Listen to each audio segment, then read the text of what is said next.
ఈ నెల ప్రభు నీతో మాట్లాడుతున్నాడు.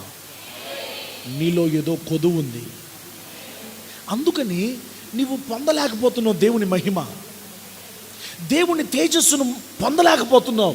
దేవుని కృప ఎవరికి దూరముగా లేదు. దేవుని మహిమ, దేవుని చెయ్యి ఎవరికి దూరముగా లేదు. నా వెనక చెప్పండి, ఆయన ఆశీర్వదించకుండానట్లు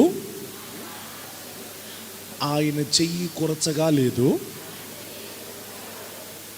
ఏం లేదు, ఆయన నిన్ను ఆశీర్వదించడానికి ఆయన చెయ్యి పొట్టింది కాదమ్మా. చెప్పండి చెప్పండి, ఆయన చెయ్యి మన భక్తే పొట్టిది. మన భక్తిలో ఏదో కొంచెం కొదువా. ప్రతి ఒక్కరిలో